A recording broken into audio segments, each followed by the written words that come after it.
We're honored to have with us one of IIT's most inspiring alumni, Mr. Sushena Ranathunga, one of the founders of Creative Software, an individual who has inspired and uplifted the tech industry in Sri Lanka. So thank you so much for joining us today. Thank you, Leanna. Thank you for the invitation, and it's a great pleasure to have all of you and talk to you. It's a pleasure. Thank you. So just to begin, could you tell us a bit about your time at IIT and how those years shaped your interest in technology?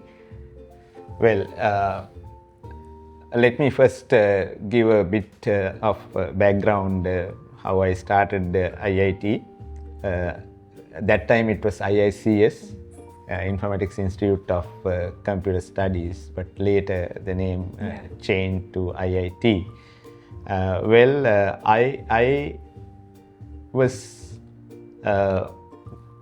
did my initial studies at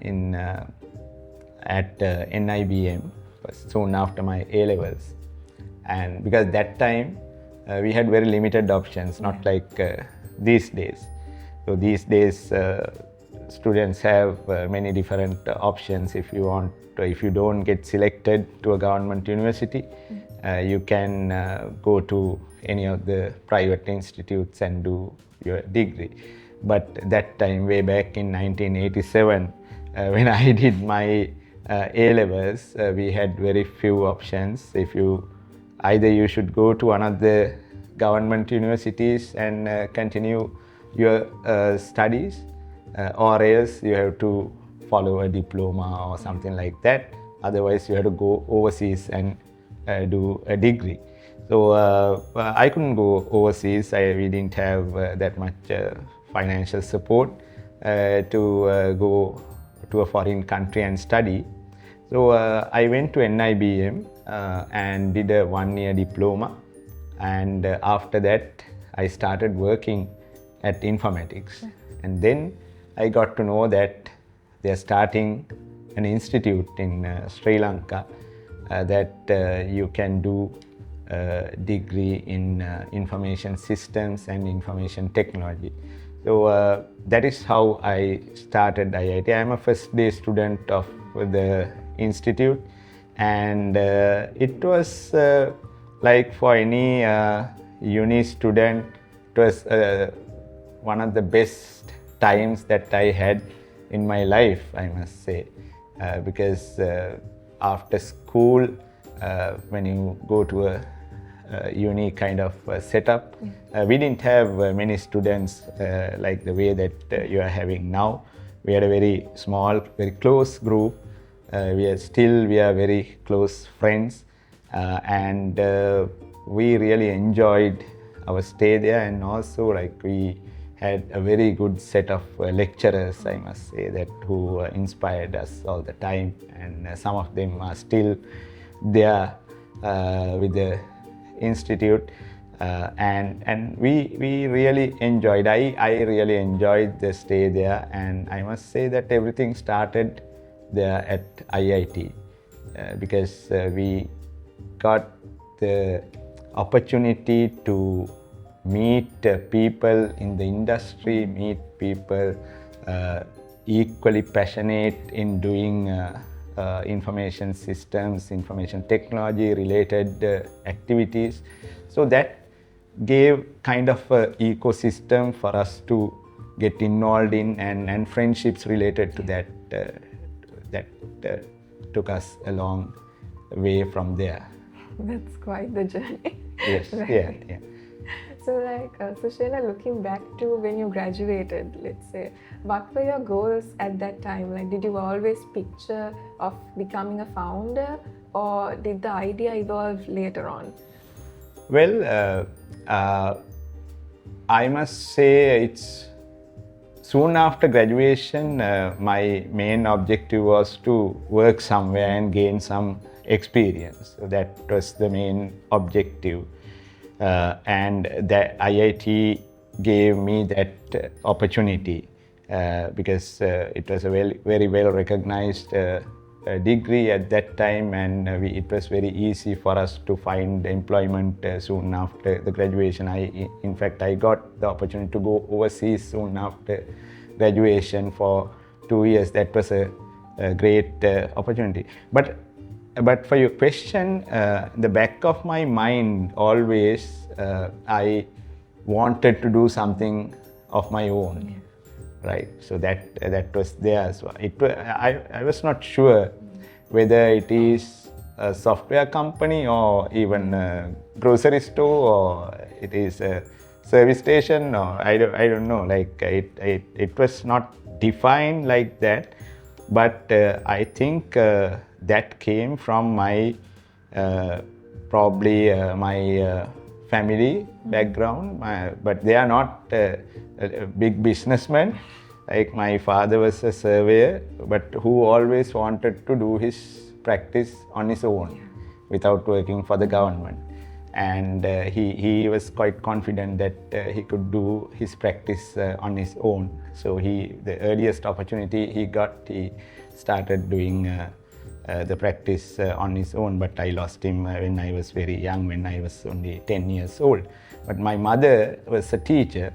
Though he was a teacher, like she had many other skills. Like she did dressmaking, she did cookery classes, she did tuition classes. So I knew that if there is a will, someone can always do their own thing and earn enough money and have a comfortable life. So I saw that from my small days, and probably that inspired me to do something of my own. So it was not a software company as such, but it led to a software company because that is what I learned, and that is what the contacts I built related to IT and software development. So that automatically went into that direction when I wanted to do something of my own. So that is in 1999 I started the first company. That by that time I have worked for many years in the industry, and I had a good network at that time. So I built a network. Networking is very important. I tell this to students all the time. So that helped me to start the company and move forward. So what motivated you to start creative software prospectively, and like what was that specific moment or a challenge, or was there a gap in the industry at that time that sparked the idea? Yeah, the first company I started was not creative software. It was Four Corners Lanka Private Limited. That company is still there. In 90s, late 90s, that is the time that internet came into play, the World Wide Web and e-commerce and things like that. So I met one individual one day, an American businessman in Sri Lanka, and he's the one who suggested that we should start a company, because that is the .com boom. I would say that's the time that a lot of people started .coms. So this idea came from him. He was a jewelry manufacturer from United States, and he had the idea of developing a marketplace, a B2 business to business marketplace for the jewelry industry in the US. So they have a lot of manufacturers and retailers, and the objective of this product was to to build a marketplace for manufacturers and retailers to do trading. So that was late 90s, 98 or so. I got this proposal idea from this individual. Then we thought, I thought that's a good time for me to take a break from my employment. I was working at Informatics at that time. I have been working there for many years at that time. So I thought should take a challenge, and as I mentioned before, I had this thing in my background as well. Process was running like, okay, you should do something of your own. So that is I thought this is a great opportunity, and if you wait some more years and try to do it, I thought it's going to be too late. And I think I made the right decision at the right time. Right. Yes.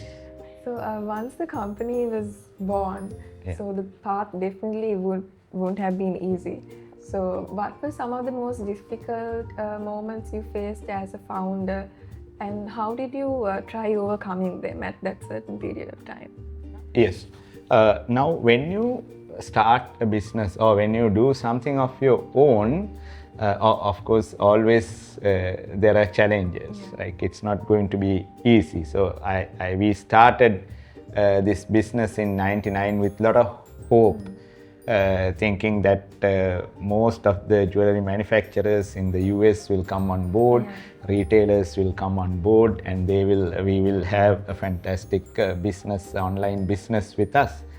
But that's not what happened, because that time was too early for us to do jewelry business online, like to do trading of jewelry online, because people were not very comfortable to deal with these precious items online at that time. It was a bit premature, I would say, that time for the business that we started. So it didn't work in 2001. After September 11th, the attacks also happened, because those things also come into play, because it is not only the business idea and the business environment, but also the other political setups, natural disasters, or various things come into play. So you have to be very mindful, and you have to be ready for all these things when you do something of your own. So we had a major setback at the latter part of 2001, and then we had to scale down the operation. And in fact, my business partner from US suggested that we should close the operations, but we didn't close it. We scaled down the operation, and we thought we should somehow build it again. So these challenges come time to time. Again, in 2012, we had a very big client. It was Microsoft. We were working with Microsoft. That time it was creative software, and we had 140 plus people working for Microsoft at that time, and we got one call one day saying that we are going to stop operations with you. So that was a very difficult time, what to do with these people, because in our industry it is the people, it is not machinery or factories or anything like that. We are dealing with people, and our main cost is for people. And if our clients back off, like it is not easy for you to continue your business. So that was a very difficult time. So what I want to say, individuals, young people like you guys who are planning to do something, or in the future when you do something, these things are normal. If you do something of your own, these are normal things in any business, any time of any era, or these things will happen. So you have to be prepared. You have to be prepared. You have to be mindful. Only thing is, you should know that these things will happen. So every day it will not be an upward trend that you are having. You will have various challenges coming all the time. Now you can see we got COVID, we got financial crisis here. We then got tsunami in 2004. So, and we had a civil war in the country, but with all those things, and globally we had made a global financial crisis happened in 2007. With all that, we managed to survive, and that is what is important. Like, you should be resilient, you should understand, you should identify when things like that. You should basically be very mindful when these things come. You should not panic. You should not give up, right? You should continue and take actions based on the situation, depending on the situation, right? So these challenges were there for us. I think that was the question. Yes. Did I went out of track, or I don't know? That was a really good answer for all of us listening. Yeah. And also for the students watching this right now, these experiences are incredibly valuable for them. So what advice would you give to students who have ideas but are afraid to either take the first step or continue on it? Yes. Now, always it's what I would like to tell students or young individuals or anyone who is starting their own business in the IT industry. We are developing a product. Mostly, I think services companies are not easy. Yeah. So I think what we have to do is product companies. Like, we have to come out with product ideas. We have to have our own IP, and that's where the money is. That is the fun part of this business, and you should concentrate on that. So one thing is, you have to have a very good idea. Yeah. Now, how do you know whether you have a good idea is the first question you should ask yourself before doing something. It should not be a good idea for you and your friends. Yeah. Right? So if your idea is good, you should be able to find a user for the idea. Right? So if you can find a user for the idea who is willing to at least spare some money for the development, I think that's a very good first step, right? So basically, if you can find, say, a shop or a institute or some manufacturing organization, or I don't know, factory, office, or any kind of business organization willing to use your product, then that means there's some value in your idea. Or even individuals, group of individuals. It could be for it could be a community driven kind of a application. So there should be a user who is willing to pay, or once you implement, everything is done, willing to pay and use that application. So that will give you the first tick, saying that this is a fantastic thing to start with. And then you should see whether there are any other people that you can multiply this and give them to use this platform or product or whatever it is, like website, it could be an app or anything, right? So if you can find a user, I think you are in the right track. And then you should be very fearless, right? You should not always think negative, right? Okay, what if this happens? Like software engineers always think very logically, Right? So if you try to put all the logic into place, it might not work, because you need a bit of luck as well when you do business, right? So you have to try it. Like if you don't try your luck, it'll anyway not come to action. So you have to basically be very fearless. You have to have a good idea that people are willing to use.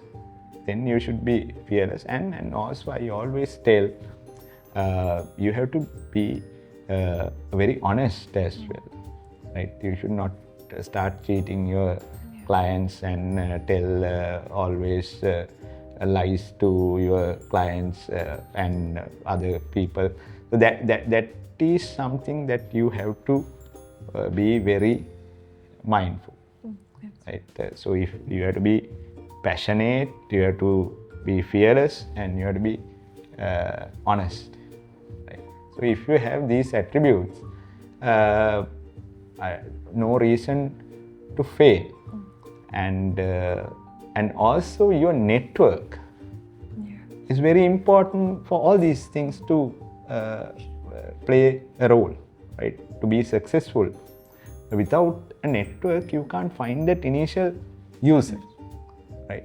So your university student, your university batchmates, your university lecturers, the industrial placement company that you are working with, and if you start working somewhere, organization that you're, and your friends, that is what will drive your business, right? So you have to be, you have to build a good network, right? Without, and I always tell this to students when I meet them anywhere in any forum, university or any other activity. Like I tell them, your network is your net worth. Right. Without a network, it's difficult to start anything, because you can imagine, you can think that, okay, this is a fantastic idea, I am going to productize it, I am going to take it to the market, but it is just you and probably your close associates say that it is good, but it is not the case when you take it to the market, right? So a lot of people fail because they spend a lot of time develop products and they think it is a fantastic idea, but there's no user. There's no users are not interested in using that. So that's the message. Basically, find a user for your idea. Right. So thank you so much for sharing your journey, your lessons, and the realities of building a business and something meaningful to the society. On behalf of IIT and everyone watching, we truly appreciate your time and your insights. So thank you once again, Sushena, for being with us. Thank you very much. Thank you for the opportunity, and we are always willing to share the experience that we have gained through the years working with customers, working with products, working with people. So that's what we have to do. We are ready to share. We like to invite people interested in doing things or doing companies of their own with various ideas. So come forward, talk to us. If there's anything that we can do, any help that we can do, we are always willing to help you guys. Thank you.